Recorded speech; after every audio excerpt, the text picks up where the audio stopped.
Hello, my name is Vince Crandall with Rimini Street, and here with me today is Lee Murphy with our Advanced Technology Services Group. Today we want to talk to you about how we can help you migrate your legacy Windows systems to newer versions of the Windows operating system. Lee, can you tell me what the situation is? Sure, Vince. So I'm Lee Murphy with the Advanced Technology Services team, and I focus mainly on application compatibility issues and our solutions library. I'm working on different kinds of solutions to solve these migration problems. So in this case, what we're talking about is the Microsoft shim, and so this is one of the ways that we provide a way to take these legacy applications and move them to newer operating systems. And so in cases where clients are moving their infrastructure, so there's a lot of reasons why they want to do that. One is to keep getting security patches and support. They need to get off these older operating systems and move to these newer infrastructure, and that could even be for innovation. Maybe they need to implement some new technology, so they need this new infrastructure. So there's really no choice. They really have to move, but how do they get these older applications to work on these newer operating systems? Thank you. You mentioned the Microsoft shim. Can you tell me a little bit more about what this Microsoft shim is? Sure. That's what we want to focus on today, is talking about this, what we consider, an easy, simple solution that we can provide that helps solve these application compatibility problems. And the shim itself is a feature of the Microsoft operating system, so it's something that even Microsoft uses for their applications as they move to these newer versions. They still have older applications supported on the OS that need these shims as well. And so they provide a toolkit, and within this toolkit you can create your own shims, and in this case the shim is specific to the application, so we can help create these shims and help these legacy applications to work on these newer operating systems.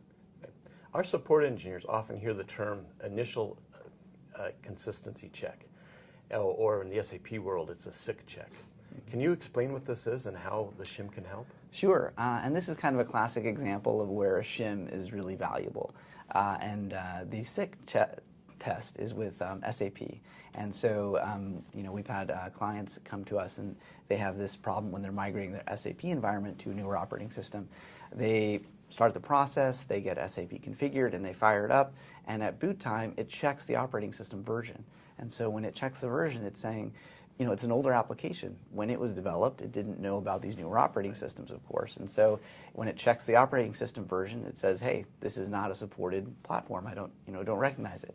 And it stops right there. It's a hard stop. There's really no way to get that application to run. So in the case of the shim, you can develop a shim, and this shim will say, tell the application, actually you're running on this version. So when this application fires up, it's going to go through the shim instead of going directly to the operating system, and the shim will supply the expected result for this operating system check. Thank you. So can you give me an example of a client that we've had that's used the solution, and how long did it take to actually implement? Sure. So we recently had a client who came to us, had this exact problem. They were migrating to a newer operating system with their SAP environment. They hit the same exact problem. And they were looking at different solutions. So before they came to our team, they were looking at maybe a container approach where they develop a container that goes around the SAP application. They were looking at maybe some sort of Citrix solution in order to run on an older operating system but still be connected to their infrastructure. So they looked at a lot of different options, and a lot of those were very expensive. A lot of those were very time-consuming. So when they came to us and we talked about the shim solution, it turned out that was the simplest, very simple approach to getting this implemented. And it takes a couple days to develop a shim, not long at all, and maybe a week to even implement it, assuming you have the right pieces in place to do the testing and all that. So if the resources are there, it's a very simple process and can be done in a few days. So in essence, we save them quite a bit of time and money rather than going to a larger solution. I want to thank you. This is Vince Crandall with Rimini Street. We were talking about migrating legacy systems to the newer versions of Windows. If you find yourself in this situation, you want more information, please come to riministreet.com.